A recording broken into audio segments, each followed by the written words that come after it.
ఓం నారాయణ ఆదినారాయణ. అవధూత స్వామి అద్భుత చరిత్ర. భగవాన్ శ్రీ వెంకయ్య స్వామి దివ్య చరితామృతం. రచనా సేకరణ శ్రీ మద్దూరు శ్రీనివాసులు గారు. ప్రచురణ భగవాన్ శ్రీ వెంకయ్య స్వామి ఆశ్రమము, గొలగమూడి.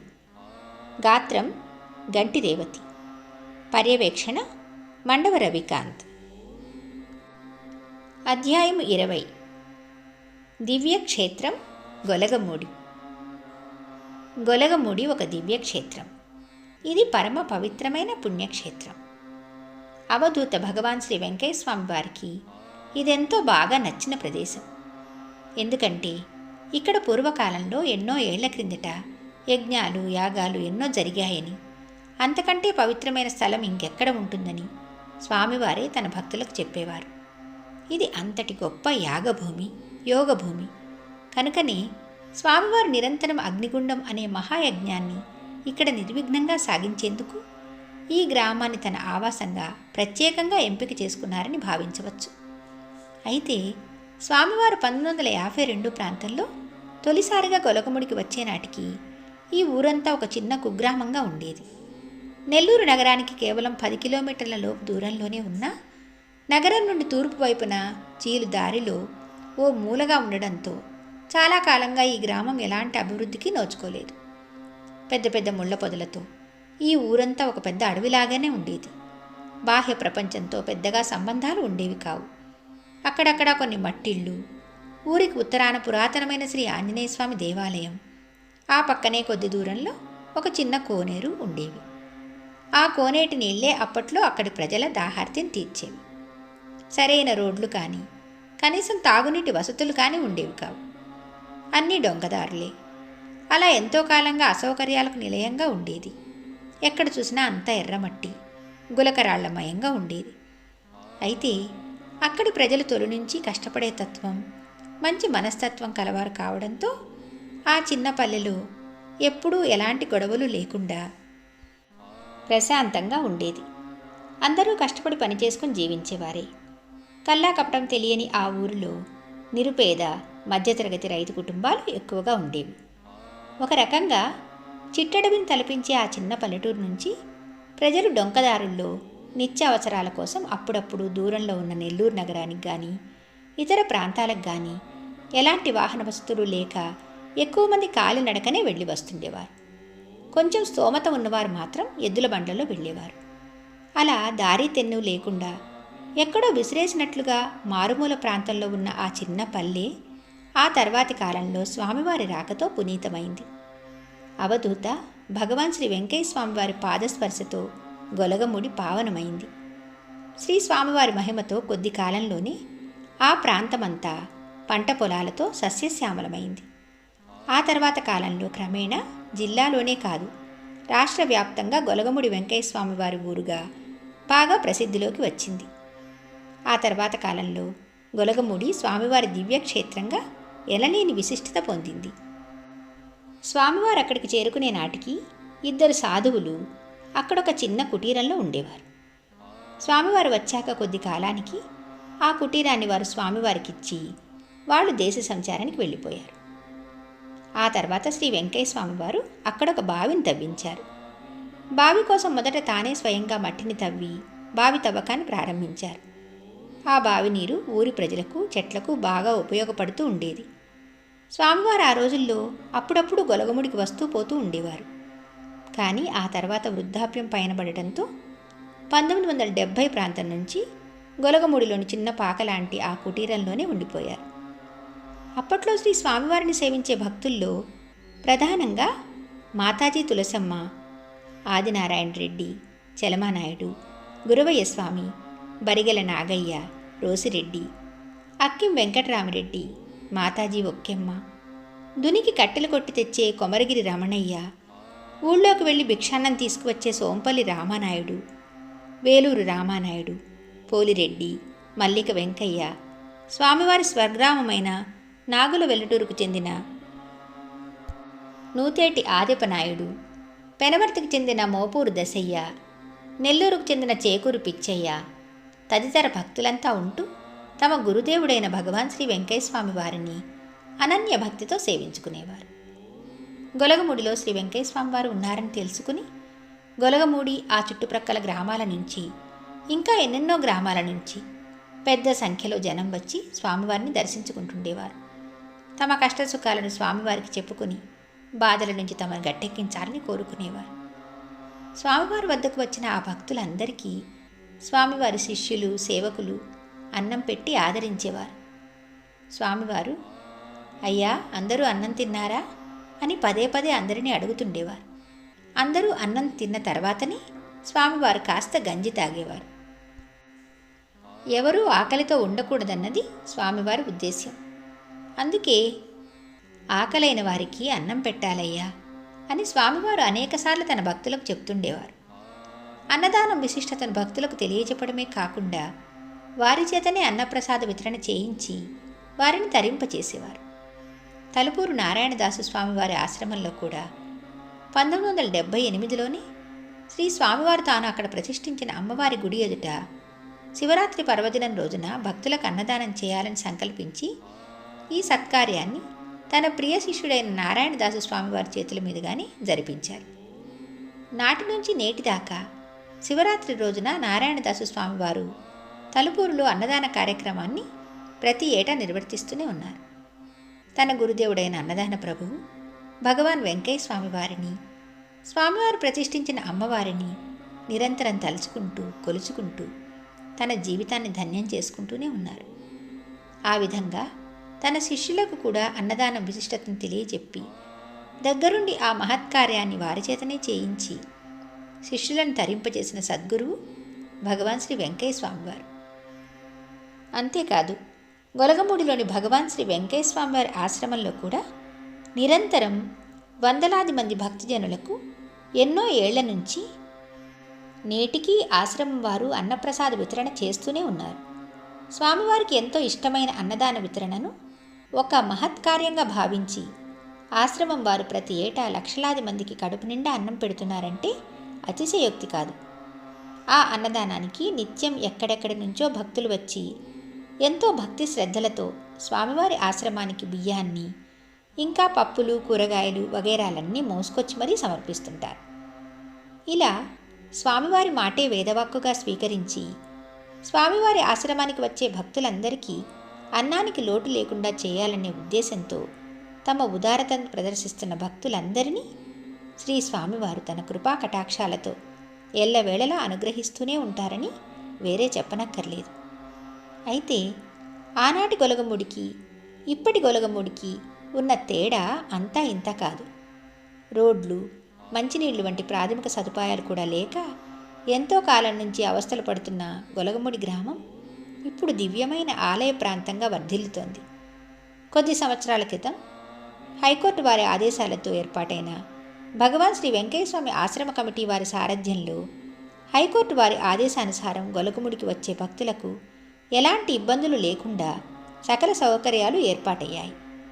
ఆశ్రమ కమిటీ వారు కోట్లాది రూపాయలు వ్యయం చేసి గ్రామమంతా మంచి రోడ్లు, మంచినీటికి ఇబ్బంది లేకుండా ఏర్పాట్లు చేశారు. ఇంకా చేస్తూనే ఉన్నారు కూడా. అటు గ్రామ ప్రజలకు ఇటు భక్తులకు అన్ని సౌకర్యాలు కలుగుతున్నాయి. ఇప్పటికే భక్తులకు అవసరమైన అన్ని వసతులు, వందలాది గదులు, పలు అతిథి గృహాలు, డార్మెటరీ, ధ్యాన మందిరం వంటివన్నీ ఏర్పాటయ్యాయి. సద్గురు అతిథి గృహం, గురుపాదం అతిథి గృహం, భగవాన్ అతిథి గృహం, అవధూత అతిథి గృహం, శ్రీ స్వామి అతిథి గృహం వంటి విశిష్టమైన పేర్లతో ఇక్కడ అతిథి గృహాలను అత్యద్భుతంగా అధునాతనమైన రీతిలో నిర్మించి భక్తుల వసతికి ఎలాంటి కొరత లేకుండా ఆశ్రమ నిర్వాహకులు సేవలు అందిస్తున్నారు. ఇంకా ఉద్యానవనాలు, విద్యుత్ దీపకాంతులు, కళ్యాణ మండపాలు ఒకటేమిటి, సకల సౌకర్యాలతో శ్రీ స్వామివారి ఆశ్రమం కళకళలాడుతూ గొలగముడి దివ్యక్షేత్రమై అలరారుతోంది. ఇప్పుడు స్వామివారి మందిరం కానీ ఆలయ ప్రాంగణం కానీ చూస్తే ఎంతో సుందరంగా తీర్చిదిద్దబడి భక్తులకు కనువిందు చేస్తున్నాయి. ఆలయంలో కొలువై ఉన్న స్వామివారికి నిత్య పూజలు, సేవలతో, ధూప దీప నైవేద్యాలతో, విశిష్ట హారతులతో, ధుని పూజలు, పల్లకీ సేవలు తదితర ప్రత్యేక పూజలు దత్త సంప్రదాయంలో షోడశోపచారాలతో వైభవంగా జరుగుతున్నాయి. నిత్యం వందలాదిగా తరలివస్తున్న భక్తులతో కళకళలాడుతూ ఈ ఆలయం అందరినీ బాగా ఆకట్టుకుంటోంది.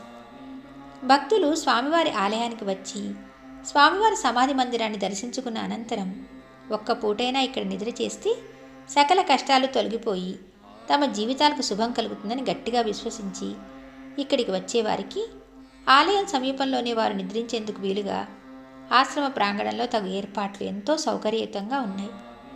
ముఖ్యంగా ప్రతి శనివారం ఇక్కడ నిద్రించేందుకు భక్తులు పెద్ద సంఖ్యలో వస్తుంటారు కూడా.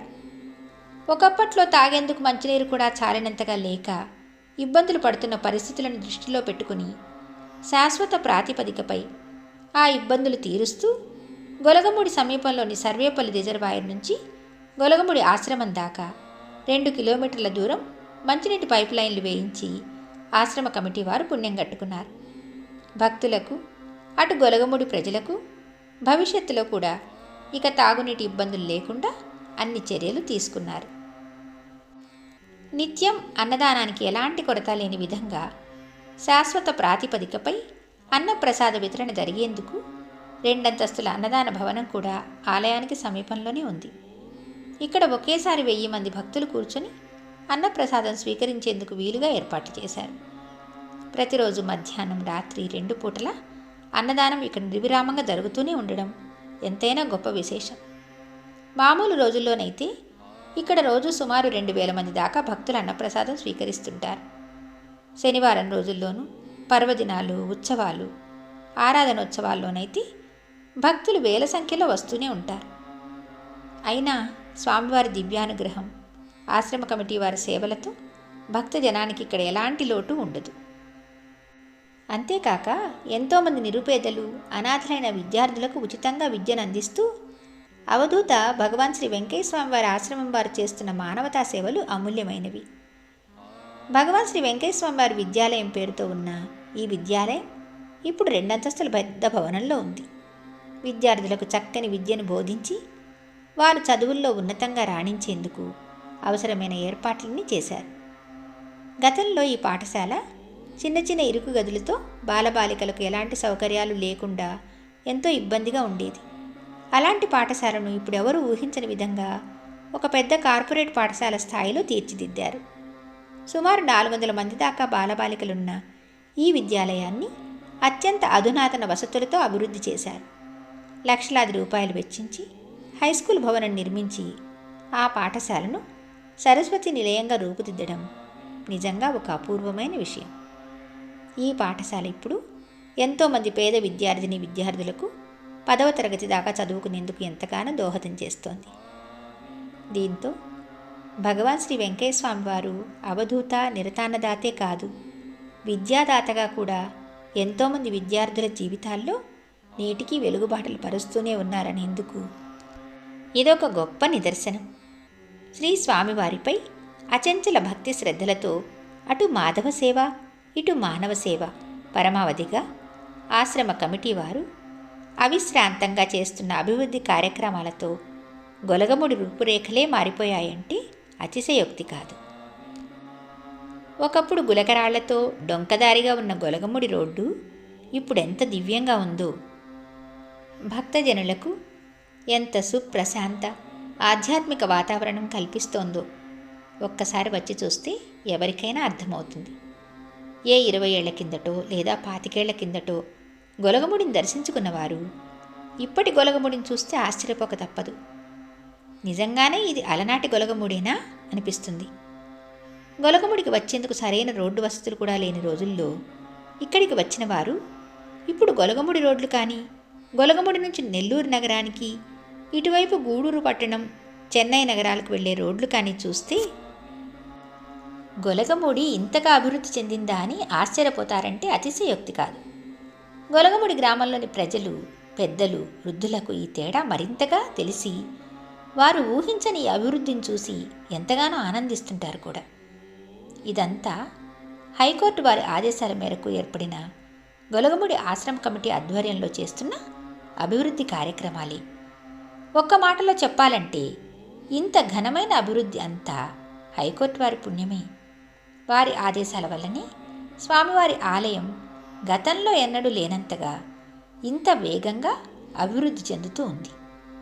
ఈ అనూహ్యమైన అభివృద్ధిని చూసి అటు భక్తులు ఇటు గ్రామస్తులు ఎంతో సంతోషం వ్యక్తం చేస్తున్నారు.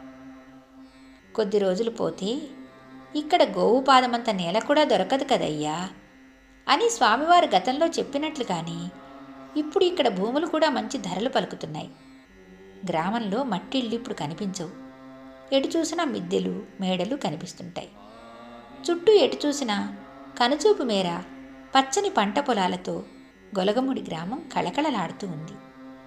ఒకనాటి అవస్థలన్నీ తీరిపోయి గొలగముడి ఇప్పుడు ఒక సుందరమైన ప్రశాంతమైన ఆధ్యాత్మిక వాతావరణంతో అలరారుతోంది. ఇదంతా ఆ మహా అవధూత భగవాన్ శ్రీ వెంకయ్య స్వామివారి కరుణా కటాక్షమేనని వేరే చెప్పనక్కర్లేదు. అయినా గొలగముడికి ఇంత మహర్దశ వస్తుందని భక్తులు కానీ గ్రామ ప్రజలు కానీ కలలో కూడా ఊహించి ఉండరు. స్వామివారు గొలగముడిలో పాదం మోపిన తర్వాతనే గొలగముడికి ఎనలేని ఖ్యాతి వచ్చింది. శ్రీ స్వామివారి మహాత్మ్యానికి ఇంతకన్నా నిదర్శనం ఇంకేం కావాలి? ఈ సందర్భంగా స్వామివారి మహిమలకు సంబంధించి ఒక చిన్న సంఘటనను చూడండి. గొలగముడి ఆశ్రమంలోని బావికి సంబంధించి జరిగిన ఒక విచిత్రమైన విషయాన్ని కూడా చూద్దాం. గొలగముడి పూర్వాశ్రమంలో ఉన్న బావి కొన్నేళ్ల క్రితం శిథిలావస్థలో ఉండేది. ఆ తర్వాత ఆ బావిని మరమ్మతు చేయాలని భక్తులు భావిస్తుంటే, ఆ బావిలో చాలా పొడుగాట ఆయన ఉన్నాడయ్యా, ఆయనకు లెక్క చెల్లిపోయింది కదయ్యా అని అంటుండేవారు. అయితే ఆ మాటల్లోని అర్థం అంతరార్థం ఏమిటో భక్తులకు సరిగా బోధపడేది కాదు. తీరా ఆ బావి మరమ్మతు కోసం బావిలోకి దిగి తవ్వకాలు జరుపుతుంటే కూలీలంతా పెద్దగా అరుస్తూ ఇక్కడ ఒక పొడగాటి పెద్ద పాము ఉందంటూ భయంతో కేకలు వేస్తూ బావిలోంచి బయటకు వచ్చేశారు. ఆ కేకలు విని ఆ దారిలో పోతున్న ఒక ఆయన బావిలోకి దిగి దాన్ని చంపేశాడని భక్తులు స్వామివారికి వచ్చి చెప్పడంతో, అయ్యో అట్టయితే దానికి 5 ఆవుల పాలు తెచ్చి పాలాభిషేకం కర్మక్రతువులు చేస్తే చీకటి పోయి వెలుతురు వస్తుంది కదా అయ్యా అన్నారు స్వామివారు. భక్తులు వెంటనే స్వామివారు చెప్పినట్లే చేశారు. అలా పాము రూపంలో ఉన్న ప్రేతాత్మకు కూడా చీకటి రూపంలో ఉన్న అజ్ఞానాన్ని పోగొట్టి వెలుతురనే జ్ఞాన మార్గాన్ని స్వామివారు ప్రసాదించారని స్వామివారి భక్తులు శ్రీ పెసల సుబ్బరామయ్య గారు శ్రీ అవధూత బోధామృతంలో ఈ సంఘటనను వివరించారు. ఇలా ఆ భగవానుని దివ్య లీలలు మహిమలతో గొలగముడి నేల పునీతమైంది. ఆ భగవానుని సంకల్పంతోనే గొలగముడి పరమ పవిత్రమైన దివ్యక్షేత్రమై భక్తులందరి దివ్యధామంగా అలరారుతోంది. ఏదేమైనా పరమ పావనమైన సుప్రశాంత ఆధ్యాత్మిక క్షేత్రమైన గొలగముడిని దర్శించుకోవడం ఎంతో పుణ్యప్రదం. గొలగముడికి వచ్చి సాక్షాత్తు దైవాంశ సంభూతుడు సద్గురుదేవుడు యోగయోగీశ్వరుడు అయిన అవధూత భగవాన్ శ్రీ శ్రీ శ్రీ వెంకయ్య స్వామివారి దివ్య మందిరాన్ని దర్శించుకోవడం భక్తులందరికీ ఒక మహద్భాగ్యం. శ్రీ స్వామివారి దివ్యమంగళ రూపాన్ని తిలకించి తాదాత్మ భావనతో పులకించి పరవశించిపోవడం కంటే మన జీవితాలకు కావలసిందేముంది?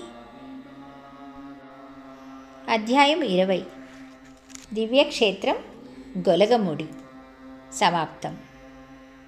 భగవాన్ శ్రీ శ్రీ శ్రీ గొలగముడి వెంకయ్యస్వామి మహారాజుకి జై. ఓం నారాయణ ఆదినారాయణ.